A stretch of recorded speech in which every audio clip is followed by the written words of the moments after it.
അസ്സലാമു അലൈക്കും വറഹ്മത്തുള്ളാഹി വബറകാതുഹു. എല്ലാവർക്കും അൽറയാൻ വേൾഡിൻ്റെ പുതിയൊരു വീഡിയോയിലേക്ക് സ്വാഗതം. അപ്പോൾ ഈ ചാനൽ ആദ്യമായി കാണുന്നവരാണെങ്കിൽ ഒന്ന് സബ്സ്ക്രൈബ് ചെയ്യുക. തൊട്ടടുത്തുള്ള ബെല്ലൈക്കണും കൂടി എനേബിൾ ചെയ്താൽ ഞാൻ അപ്ലോഡ് ചെയ്യുന്ന മറ്റുള്ള വീഡിയോകൾ നിങ്ങളിലേക്ക് നോട്ടിഫിക്കേഷനായി എത്തിച്ചേരുന്നതാണ്. അപ്പോൾ ഇൻഷാ അല്ലാഹ്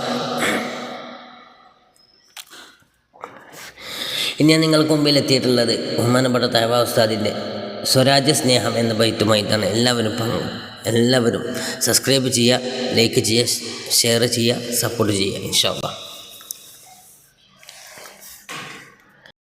ബിസ്മില്ലാഹിർ റഹ്മാനിർ റഹീം.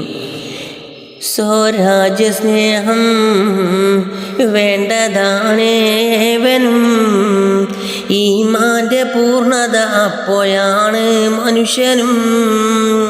ഹുബ്ബുൽ വിദ്വാൻ വിശ്വാസമിൽ ഉൾപ്പെട്ടതാ എന്നുള്ളതും നബി വചനമിൽ കാണുന്നതാ. സൃഷ്ടിക്കുവാൻ മണ്ണേതു സ്ഥലമിൽ നിന്ന അവസാനമതിലവൻ ചെന്നടങ്ങണമെന്ന വിശുദ്ധ ഖുർആൻ വ്യക്തമായി പറയുന്നിത്. സൂറത്ത് ത്വാഹ നോക്കിയാൽ കാണാമിത്. നബിയെ പടച്ചത് മണ്ണ് മക്കയിൽ നിന്ന, അടക്കം മദീനയിലായതും എന്തിനാ?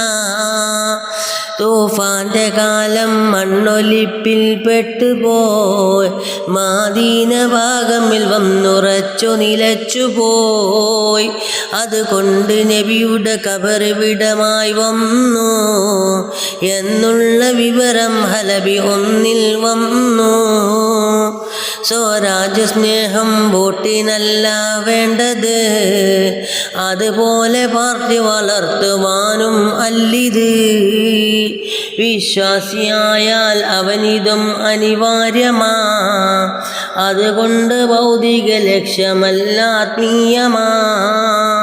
നാടോട് കൂറില്ലാതെ വന്നാൽ നന്മകൾ കൈവിട്ട് പകരം വന്നിടും പല തിന്മകൾ.